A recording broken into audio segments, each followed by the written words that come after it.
January 4th, 46 BC, the greatest military commander in history, Julius Caesar, stands on the hot sands of Africa, watching 16,000 enemy warriors surround his 1,000 men. He had come to Africa to hunt down the last remnants of Pompey's faction, the final holdouts of a bitter civil war. But now, in the barren hills outside the town of Ruspina, he faced not victory, but total annihilation.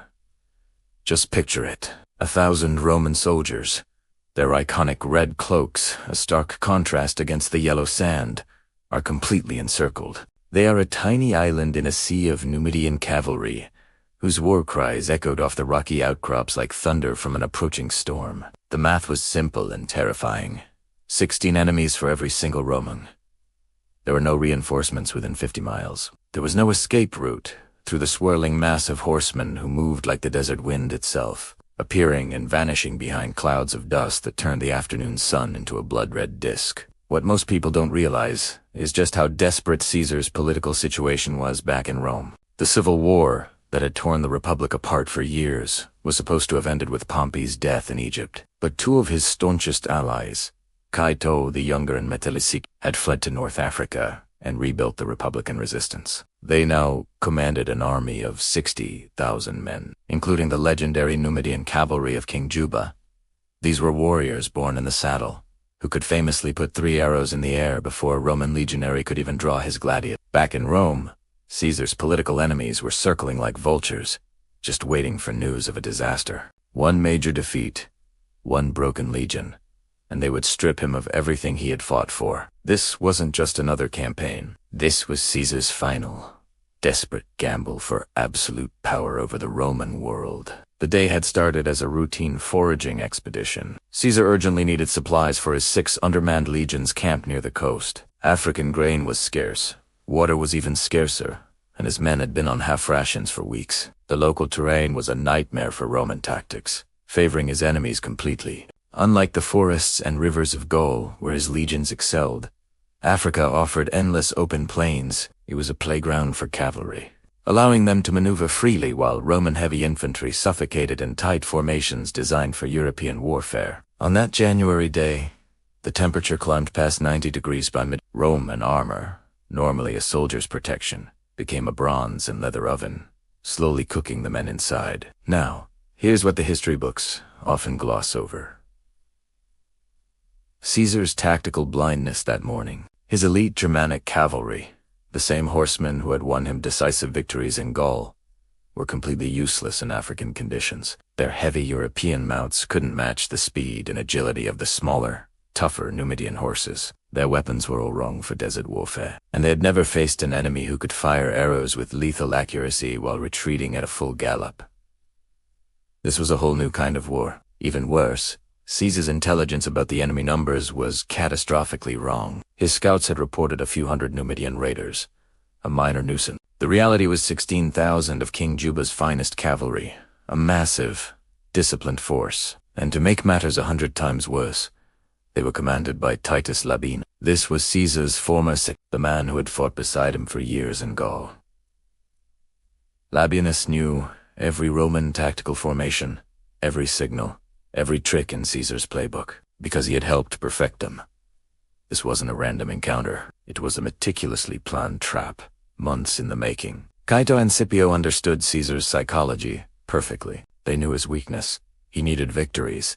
He needed them fast, and he needed them to be spectacular to maintain his political momentum. A careful, patient enemy could exploit this aggression by offering what appeared to be easy targets. This foraging mission was the perfect bait, and just as they predicted, Caesar couldn't resist, leading it personally, bringing just enough men to seem formidable, but not enough to survive what was waiting for him. The enemy had studied Roman logistics, Roman movement patterns, and Roman psychology. They knew Caesar would take risks that other, more cautious commanders would never dare. As the first dust clouds appeared on the horizon, any of Caesar's centurions would have immediately recommended a retreat to the coast. Standard Roman military doctrine demanded an immediate withdrawal when facing superior cavalry numbers in open terrain. But Caesar had spent years in Gaul, proving that standard doctrine was for ordinary commanders. Was Caesar. And now, The greatest military genius in history was about to discover that African warfare followed completely different rules. The Numidians moved like water flowing around a stone. They surrounded the Roman column without launching a full-scale attack. At first, they were just watching, waiting, letting the sheer terror of their numbers do their work for them. The Romans were trapped, exposed, and cooking in the sun. The air was thick with the smell of dust, sweat, and fear. The psychological pressure was immense. Every legionary knew the odds. They could see the endless circle of enemies, kicking up dust, their spears glinting in the harsh light. Caesar, right in the thick of it, had a choice to make, and he had to make it fast. His small force was composed of new recruits, not the hardened veterans of the Gallic Wars.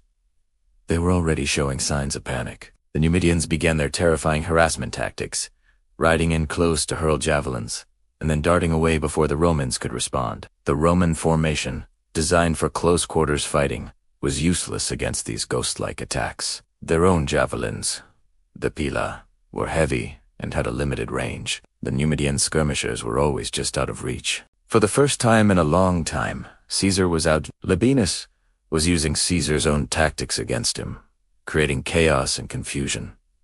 The Roman line began to buckle. Soldiers broke rank, trying to chase the taunting horsemen, only to be cut down when they were isolated from the main body. The circle of death was tightening. This is the moment that defines a commander. With his army on the brink of collapse and his life's work hanging by a thread, what did Caesar do? He didn't panic. He rode through the ranks, his voice cutting through the noise of battle. He ordered his men into a new, untested formation. Instead of a solid block, he commanded them to form a series of smaller, independent circles. This allowed them to defend against attacks from all directions simultaneously. It was a desperate move, a complete departure from Roman military tradition.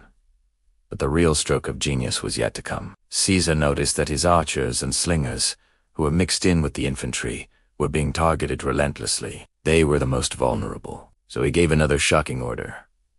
He had his heavy infantry form a protective wall, and then instructed the archers and slingers to fire not at the enemy horsemen, but at their horses. This was brutal, but brilliant. A dismounted Numidian was no match for a Roman legionary. An injured, panicking horse could disrupt an entire cavalry charge. Slowly, agonizingly, the tide began to shift. The Numidians, accustomed to easy victories against disorganized infantry, were suddenly facing a stubborn, porcupine-like defense that fought back with unexpected ferocity. Their charges faltered as their prized horses fell. The ground became littered with dead and dying animals, creating obstacles that broke the momentum of their attacks. Caesar, seeing a slight hesitation in the enemy, seized the moment. He ordered a coordinated counterattack from all their small circles at once. A sudden, synchronized push from the seemingly broken Romans shocked Labienus. For hours, the battle raged under the brutal African sun. It was a meat grinder, but Caesar's adaptability and sheer force of will had pulled his men back from the brink. He had turned a guaranteed slaughter into a bloody stalemate. As dusk began to fall, Labienus, having failed to break the Romans and suffering significant losses to his cavalry, reluctantly pulled his forces back. Caesar had survived. He hadn't won a glorious victory, but he had survived annihilation against 16-1 odds. This brutal, desperate fight at Ruspina showed the world that even when trapped and outnumbered, Caesar was still the most dangerous man on the battlefield. The African campaign was far from over, but the first round, against all odds, had gone to Caesar. What happened next would test whether Roman discipline could overcome mathematical impossibility, whether tactical genius could defeat 16-1 odds, and whether Caesar's legendary fortune would hold in the burning wasteland where empires came to die. The Numidian cavalry struck like a desert sandstorm, appearing everywhere at once, yet never quite close enough for Roman steel to reach. By the second hour of what Caesar had planned as a simple foraging expedition, his 1,000 men found themselves trapped in a nightmare of mobility and precision that European warfare had never prepared them for. The enemy horsemen rode in perfect circles around the Roman formation, staying just beyond javelin range, loosing arrows in coordinated volleys that fell like deadly rain on shields raised against the merciless African sun. Each circuit brought fresh riders while exhausted horses were rotated to the rear, creating an endless cycle of harassment that Roman heavy infantry had no answer for. Labienus commanded the Numidian swarm with intimate knowledge of Roman weaknesses.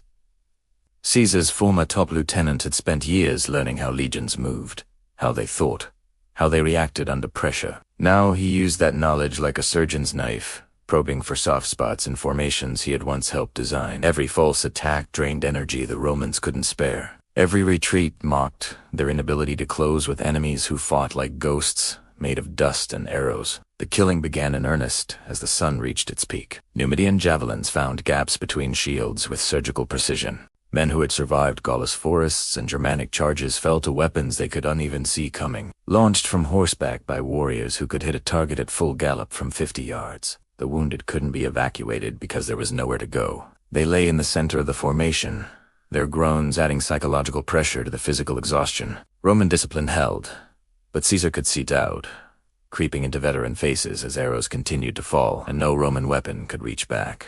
Then everything changed when the Numidians revealed the true scope of their trap. What Caesar had taken for random harassment was actually hurting. The enemy cavalry had been driving his formation steadily southeast, away from the coast, away from any hope of retreat to his base camp. The Romans found themselves in a natural amphitheater of low hills, where cavalry could attack from elevation while infantry struggled uphill through loose sand that grabbed at their sandals like quicksand. And here's what many military historians miss about this moment. Caesar realized he had been utterly outgeneraled by his own former student. He wasn't just commanding Numidia. He was conducting a symphony of destruction that used Roman predictability against Roman strength. The psychological warfare proved as devastating as the physical attacks. Numidian war cries echoed off the hills in languages Romans didn't understand, creating an alien soundtrack of approaching doom. The enemy horsemen displayed captured Roman standards from earlier defeats, taunting Caesar's men with proof that other legions had already fallen to African tactics.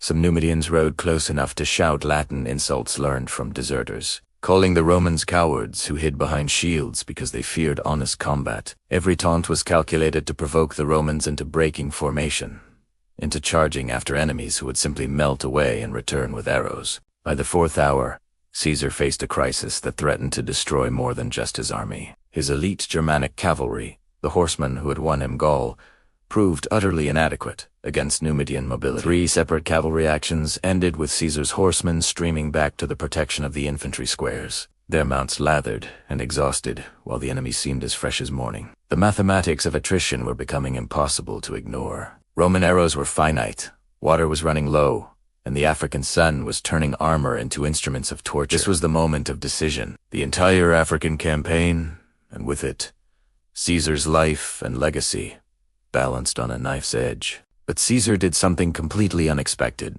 something that went against 1,000 years of Roman military doctrine. He ordered his men to do the one thing they were trained never to do under cavalry attack: to spread out. He instructed every other man in the front rank to take a half step back, creating a checkerboard pattern. This wasn't a standard Roman formation. This was improvisation born of desperation. He then gave the order for the front rank to throw their javelins, not at the riders, but at the horses. It was a brutal, almost dishonorable tactic by Roman standards, but it was also brilliant. A Numidian warrior was a master of his mount, a single fighting entity. Killing the horse effectively dismounted the rider, turning a swift cavalryman into vulnerable, lightly armored infantry.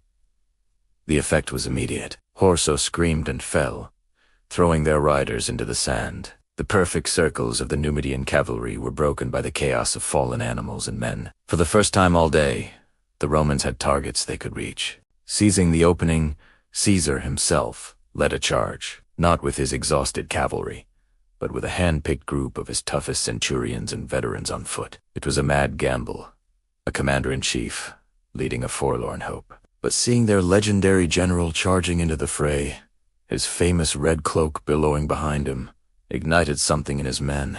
The discipline that had been their cage now became their weapon. They surged forward, not in a wild mob, but in a disciplined wave of steel and shields. They closed the distance before the Numidians could recover. The battle transformed from a long-range skirmish into a brutal, close-quarters melee where Roman swords and training finally mattered. Labienus, watching from a nearby hill, was stunned. He had predicted every Roman move, except this one. He had counted on Roman doctrine, on their predictability. He never imagined Caesar would risk it all on a single, desperate charge, or employ a tactic that bordered on barbarism to neutralize his cavalry advantage. The psychological shock reversed. The Numidians, so confident just moments before, now faced the grim reality of Roman heavy infantry at arm's length. The symphony of destruction fell silent, replaced by the brutal percussion of steel on bone. As dusk began to settle over the battlefield, Labienus had no choice but to sound the retreat. He had come so close to destroying Caesar. He had wounded him, bled his forces, and pushed him to the absolute brink. But he hadn't broken him. Caesar's legionaries, bloody and exhausted, let out a triumphant roar that echoed across the valley. They hadn't just survived, they had won. They had faced impossible odds and stared into the abyss, and through a combination of iron discipline and their commander's audacious genius, they had clawed their way back. Caesar stood among his men, his armor dented, his face caked in dust and sweat. He surveyed the field, littered with the bodies of men and horses. He hadn't just won a battle, he had learned a vital lesson. The old rules of war no longer applied. To conquer Africa, he would have to become as fluid and unpredictable as the desert itself. This brutal skirmish was the crucible that forged the tactics he would use to finally crush his enemies at the climactic Battle of Thapsus, changing the course of Roman history forever. For hours, they had circled and charged, their javelins finding flesh, their speed making them ghosts on the battlefield. But then, in the swirling dust and chaos, Caesar saw it. An opening. A fleeting, almost invisible mistake. Labienus, overconfident, had pulled warriors from his left flank to reinforce an attack elsewhere. For a moment, a gap nearly 300 yards wide appeared in the iron circle of horsemen. There was a chance that might last only 5 minutes. 5 minutes to defy all military logic. 5 minutes to do what no Roman army had ever done. Break a superior cavalry force in the open field. This wasn't just about survival anymore. Caesar saw an opportunity not just to break the encirclement, but to shatter it. He would turn tactical desperation into a strategic masterstroke. A victory so total it would echo through history. And it all started with a single, legendary act. Grabbing the standard of a nearby legion, Caesar did the unthinkable. The impact was like thunder and screaming forged into one cataclysmic sound. Roma's shields and bodies slammed into the Numidian flank. Horses reared, panicked, and fell as short. Stabbing gladius swords found their soft underbellies. The Numidian riders, masters of speed and space, were suddenly trapped in a meat grinder. Their mobility was useless. Here, in the crush of close-quarters combat, it was Roman discipline, training, and cold steel that reigned supreme. For 3 minutes, the gap was a vortex of slaughter. Every shield push was coordinated, every sword thrust brutally efficient. The Numidian cavalry, so terrifying in the open, were completely outmatched. The sand turned dark with their blood. They had expected to pick apart a dying army. Instead, they had run headfirst into a wall of living iron. And then something incredible happened, something military historians still debate. The breakthrough didn't just punch a hole, it triggered a chain reaction. As Caesar's shock troops carved through the enemy, the entire Roman line, which had been stretched thin across the valley, suddenly contracted like a closing fist. Simultaneously, all across the front, the legions stopped defending and began to advance. What had been a desperate defense transformed in an instant into a unified, terrifying offensive. The Numidian cavalry seemed to multiply, appearing on distant ridges like mirages that resolved into deadly reality. Caesar counted banners from a dozen different tribes, all united under Juba's authority and Labienus's tactical genius. What he faced wasn't just cavalry. It was a confederation of the finest light horsemen in the ancient world. Warriors whose ancestors had been fighting on horseback since before Rome was even founded. And then, Caesar did something no Roman general had ever attempted in open battle against cavalry. His revolutionary decision emerged from pure desperation, transformed into tactical brilliance. Extended lines were for fighting infantry, not mobile horsemen who could concentrate their entire force on any weak point. But Caesar had seen something in the Numidian attack patterns that even Labienus, his former protege, had missed. But his presence kept the exhausted legionaries from breaking as they formed what looked like a human sacrifice to Numidian mobility. This is where legend meets tactical reality. Caesar wasn't just gambling on courage. He had identified the fatal flaw in the Numidian tactics. The pursuit lasted until the sun touched the western horizon, transforming Caesar's defensive victory into a slaughter that would echo through military history. This was the same ground that had favored the cavalry all morning, but it now became a trap. Panicked and disorganized, the Numidian horsemen couldn't use their mobility effectively. The mathematical reversal was staggering. The immediate aftermath revealed the true scope of Caesar's tactical revolution. Labienus himself, the enemy commander, barely escaped capture. He abandoned his command post when it became clear that organized resistance had collapsed into individual flight. His carefully coordinated battle plan, months in the making, had disintegrated in less than an hour once Roman discipline met Numidian shock on terrain that neutralized cavalry advantages. Among the enemy dead lay chieftains from 6 different tribes, their ornate weapons and armor a testament to the political coalition that Caesar had just shattered. King Juba's finest cavalry, warriors who had never known defeat in African warfare, lay scattered across the battlefield like broken promises of an easy Roman destruction. The Roman wounded told their own story of impossible odds overcome through discipline and desperation. Men who had taken multiple arrow wounds continued fighting because retreat meant certain death, while advancing offered a sliver of hope. Centurions reported that their soldiers had performed feats of endurance that should have been physically impossible, driven by the knowledge that survival depended entirely on collective action. The extended line formation, which had seemed suicidal just hours earlier, was now hailed as a work of genius. Though Caesar privately admitted that desperation had contributed just as much as tactical insight to its success. Letters from Cato detailed coordination with Egyptian and Syrian resistance, while Scipio's correspondence revealed planned naval operations designed to cut Caesar's African supply lines. The victory at Ruspina hadn't just disrupted a single battle. It had shattered a comprehensive strategy designed to destroy Caesar's remaining forces. A personal transformation became visible in Caesar himself. His orders became more precise, his preparations more thorough, and his treatment of local populations more calculated to prevent future coalitions from forming against him. The near disaster had taught him that African warfare required different approaches than European campaigns, lessons that would prove crucial in the fights to come. But perhaps the most significant immediate consequence was the effect on Roman morale. News of the victory spread through the coastal camps like wildfire, transforming dispirited legions who had been questioning their commander's judgment into confident troops, ready to face whatever Africa could throw at them. The soldiers who survived Ruspina became instant legends. Their accounts of tactical innovation and disciplined courage inspired entire cohorts. Veterans who had followed Caesar from Gaul spoke of Ruspina as proof that their commander's legendary fortune extended even to the African sands.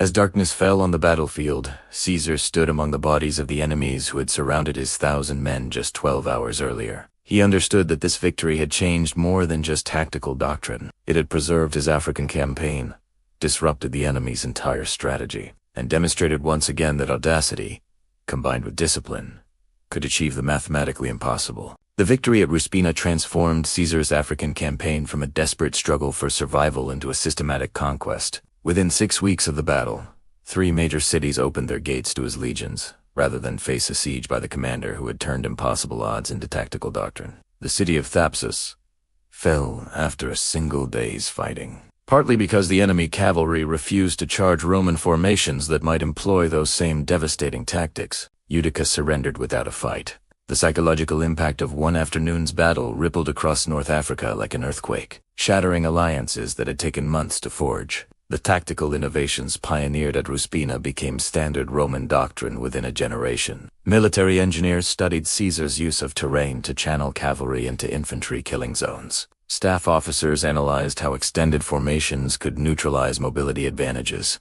Most importantly, Roman commanders learned that tactical flexibility could overcome mathematical disadvantages when desperation was transformed into calculated aggression. The extended line formation appeared in subsequent battles across Africa, Syria, and eventually on the Germanic frontier. But Ruspina's influence extended beyond just Roman military thinking. Numidian cavalry tactics, which had been unchanged for centuries, evolved rapidly after their stunning defeat. Desert warriors who had relied purely on mobility and harassment began incorporating close combat training and coordinated formations to counter Roman innovations. The battle forced an entire military culture to adapt or face obsolescence. Catullus' famous suicide at Utica stemmed partly from his realization that Roman military superiority had become unshakable.